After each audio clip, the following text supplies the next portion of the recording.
Okay, so the next two reaction of amino acid is reaction with dancyl chloride and also reaction with Sanger's reagent. Now, dancyl chloride, okay, the name of this reagent is 1-dimethyl amino naphthalene 5-sulfonyl chloride. So it has a very long name. So it is usually known by this term, dancyl chloride. So this compound this molecule, it can react with amino acid, with the N-terminal amino acid, okay, in a polypeptide chain, in a long polypeptide chain of amino acid. Again, this dancyl chloride, it can react with this N-terminal amino acid, that is the amino acid which is present on the N-terminal. And when it reacts with the N-terminal amino acid, it will form the N-dancyl amino acid. Right, it will form this compound N-dancyl amino acid, and this N-dancyl amino acid, it is highly fluorescent. This complex is highly fluorescent. So it is a highly fluorescent complex, and hence this reaction, it can be used in the detection of the N-terminal amino acid. Alright, so this dancyl chloride, it attaches itself onto the N-terminus of an amino acid. Alright, it will attach itself onto the amino acid on the N side, N-terminal side, thus fluorescing the amino acid. Okay, it will form a highly fluorescent complex. So this reaction, it can be used to detect the amino acid in the N-terminal. And the next reaction, that is Sanger's reagent. Okay, this is the reagent 1-fluoro 2,4-dinitrobenzene. So this Sanger's reagent, it is this reagent, again, it can react with amino acid. It can react with amino acid to give rise to this compound. All right, it will give rise to this compound.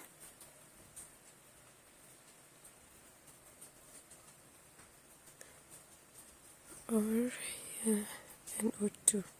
Right, this compound is known as 2,4-dinitrophenyl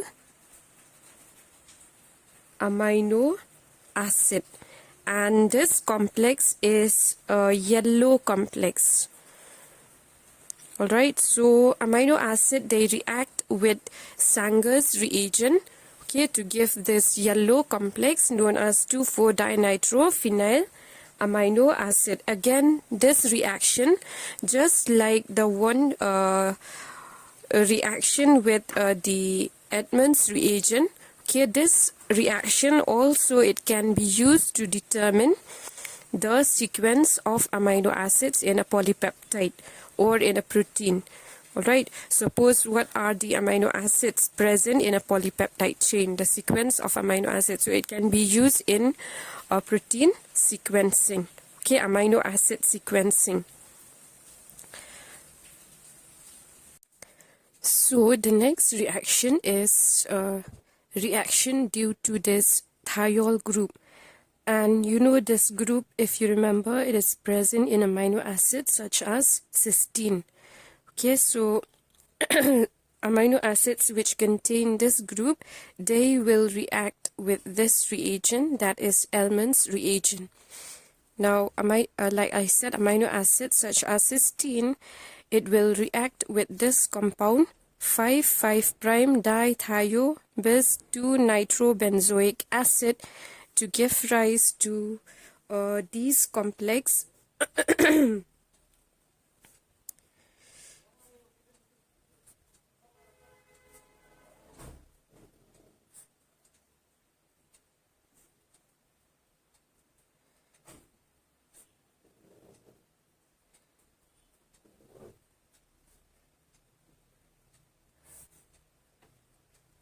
and one more complex.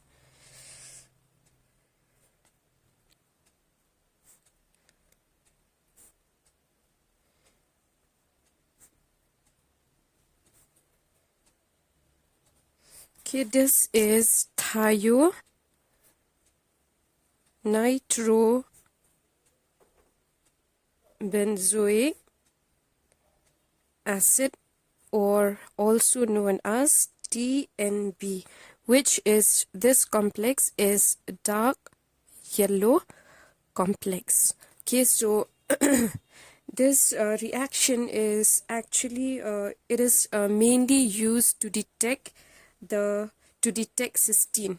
All right, this particular reaction is mainly used to detect cysteine. As we know, cysteine, it contains this thiol group or the SH group, and it will react with Elman's reagent, forming this dark yellow complex TNB, thionitrobenzoic acid.